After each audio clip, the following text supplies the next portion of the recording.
Hello, I'm Emily Rhodes and welcome to my September webcast.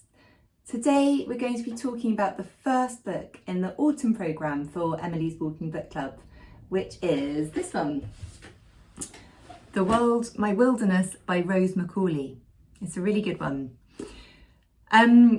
Before we get going, first of all, let me introduce you to my little office space. It's a kind of platform office. So I thought I would just tell you about the extra element of jeopardy, which is that to get in this shot, I'm perched right on the back of a platform. This here is a ladder going up. And if I sort of get too carried away, I could topple over backwards and plunge, which, is exciting, just so you know. So I'll try and stay, sensible. And also, I'm so sorry, this is quite a sort of creaky old chair, so just ignore those sound effects. And this is a kind of creaky old book, which I was given almost inadvertently at the December meeting last year of Emily's Walking Book Club.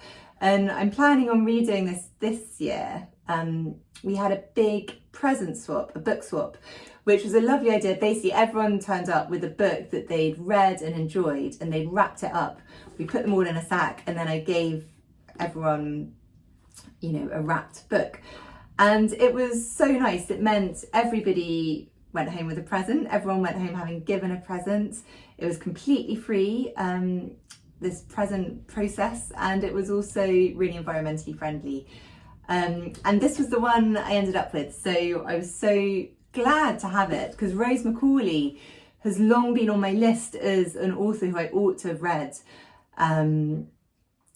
So many people have recommended her to me, particularly The World, My Wilderness. So at last, there was no excuse. I literally had it in my hands. I was going to start reading it, and I'm so glad I did. So yes, let's get started.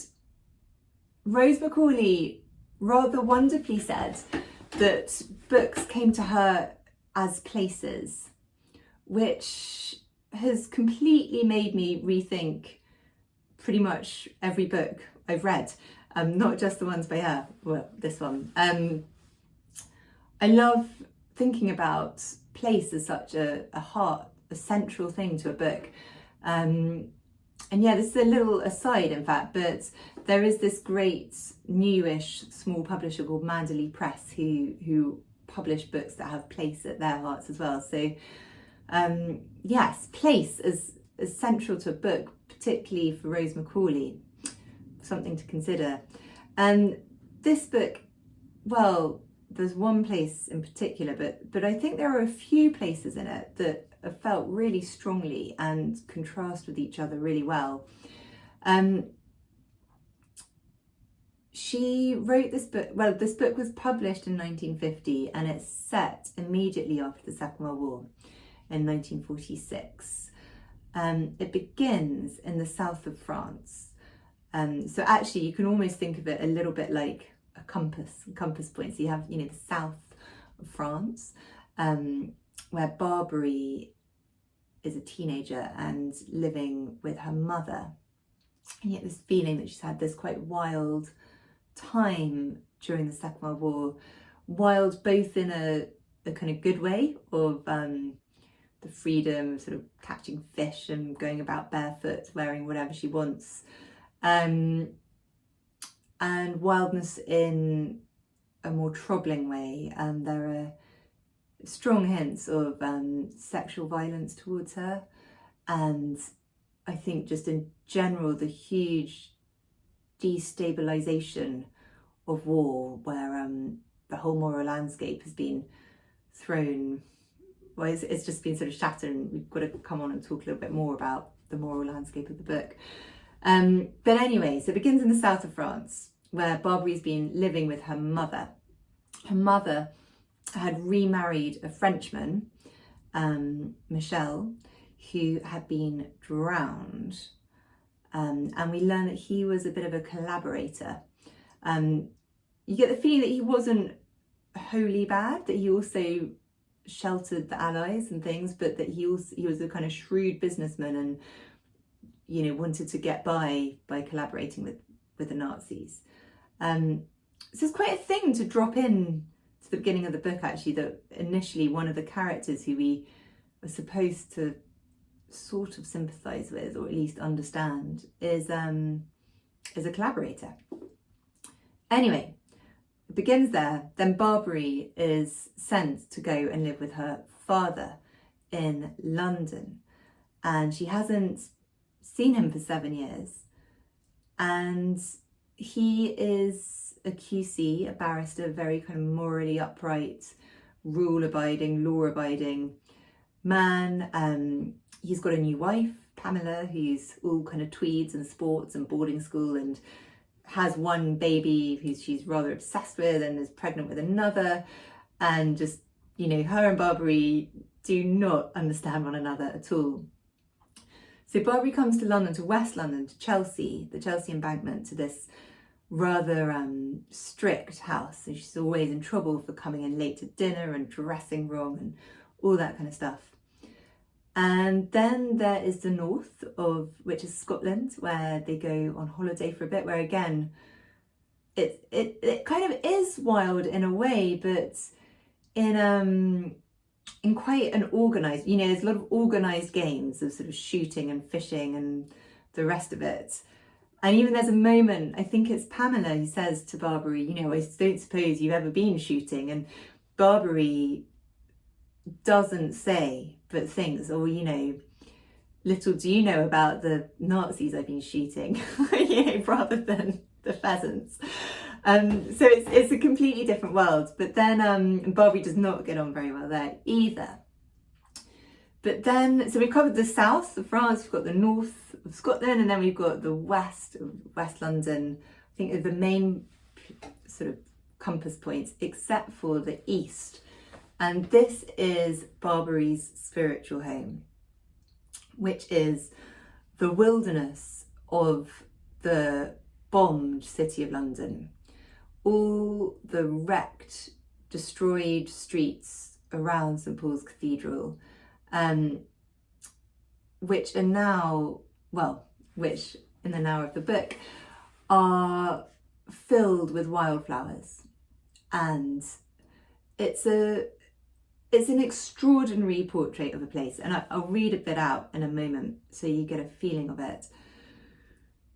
There's the sense that civilization and the city and the world as we know it has been literally flattened, and out of these ruins comes new life, comes rebirth.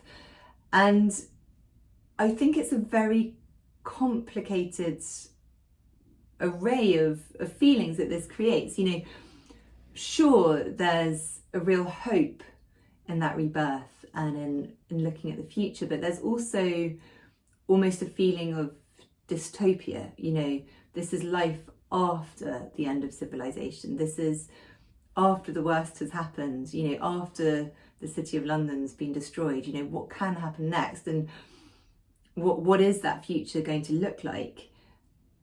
Is it going to be wild? Is there going to be no order to it? And there's a tremendous grief, I think, as well for what's been lost. There's so much to say about the city of London. I'm going to start just by reading a bit out, I think. Gosh, as I opened the book, you get this sort of wonderful smell of an old book. So yeah, obviously this was published in the 50s, which is a while ago, and a lot of the prose, actually a lot of the prose is very immediate and doesn't feel that dated. You know, the kind of the conversation and the dialogue is really kind of sharp and easy to read, even if the opinions feel maybe of a different time. But there are so many very floral, lavish, over-the-top descriptions of particularly the city of London and the wildness there. I think Rose Macaulay was kind of obsessed with ruins and went on to write a book about ruins. And anyway, I thought I'd just read this bit out. It's the beginning of chapter 18. And you'll just see how long she goes before giving us a full stop. You know, there are a lot of clauses in the sentence. The maze of little streets threading through the wilderness, the broken walls, the great pits with their dense forests of bracken and bramble, golden ragwort and coltsfoot, fennel and foxglove and vetch, all the wild rambling shrubs that spring from ruin, the vaults and cellars and deep caves, the wrecked guild halls that had belonged to saddlers, merchant tailors, haberdashers, wax chandlers, barbers, brewers, coopers and coachmakers, all the ancient city fraternities, the broken office stairways that spiralled steeply past empty doorways and rubbled closets into the sky, empty shells of churches with their towers still strangely spiring above the wilderness, their empty window arches where green boughs pushed in their broken pavement floors, St. Vedas, St. Albans, St. Anne's and St. Agnes's, St. Giles Cripplegate, its tower high above the rest, the ghosts of churches burnt in an earlier fire, St. Olave's and St. John Zachary's, haunting the green-flowered churchyards that bore their names, the ghosts of taverns where merchants and clerks had drunk, of restaurants where they had eaten. All this scarred and haunted green and stone and brambled wilderness lying under the August sun, a hum with insects and astir with secret darting, burrowing life, received the returned traveller into its dwellings with erect, indifferent calm. Again, that's the first full stop. Here, its cliffs and chasms and caves seem to say, is your home. Here you belong. You cannot get away. You do not wish to get away, for this is the marquee that lies about the margins of the wrecked world. And here your feet are set. Here you find the irremediable barbarism that comes up from the depths of the earth, and that you have known elsewhere. Where are the roots that clutch? What branches grow out of this stony rubbish? Son of man, you cannot say or guess.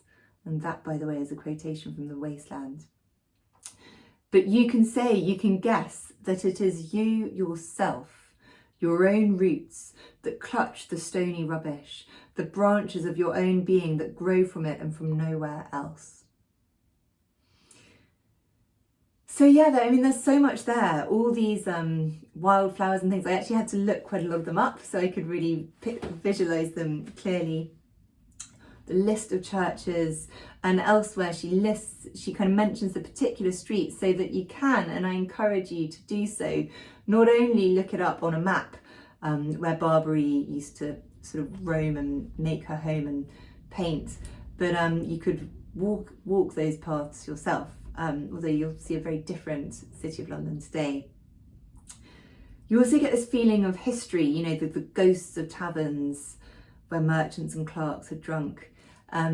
This real sense of time and the past and you know, where this is in history, and this feeling of it being on the brink and looking forward and not quite knowing what's to come, which, you know, both in terms of the world, as everyone must have felt just after the Second World War, but also particularly, you know, in the microcosm of Barbary herself, you know, as a teenager, moved to London, trying to become a painter, rather traumatized by war, adrift in the world. What will happen to her? There are a load of great characters in this book. There's Barbary, there's also her mother Helen, who is fascinating, incredibly bright, powerful, kind of sexually alluring woman in her mid-40s. And I think it's Helen, rather than anyone else, who really goes through a change in the book. The others all seem to kind of stay rather set in their ways. Helen alters and adapts, which is good. But somehow all these characters have such a huge range of moral landscapes. But Helen, what am I trying to say? Rose Macaulay somehow makes us sympathise with all of them. even though they're kind of poles apart. And I think something really worth considering in this book is you know, it kind of asks, it makes you really think about what's right, what's wrong, what would you do, how that's such a contextual thing, how what's right for one person is wrong for someone else. There is no absolute in this world, and in fact the one person who sort of does have these absolute morals, her other sort of stuffy father, is almost shown to be kind of quite ridiculous. He's the one who seems least sympathetic. Anyway, it's a fantastic book. In the Walking Book Club, most of us loved it. A few of us were a little more lukewarm, but I think they warmed to it as we discussed it. So yeah, I'd love to know what you think. Have you read The World My Wilderness? Will you read it? Have you read anything else by Rose Macaulay? Find out more about this, lots of links to interesting interviews and things on my Substack, emilyswalkingbookclub.substack.com. And there you can also find out more about our next book, which unhelpfully I don't have here, but it's called To Sir With Love by E.R. Braithwaite. It'll be our October Black History Month pick. He was a Windrush writer. It's another fascinating portrait of London, particularly the East End of London post-war, but seen as experienced by someone who really suffered racial prejudice but overcame this by teaching. So yes, hope to see you there. Thanks for joining me today.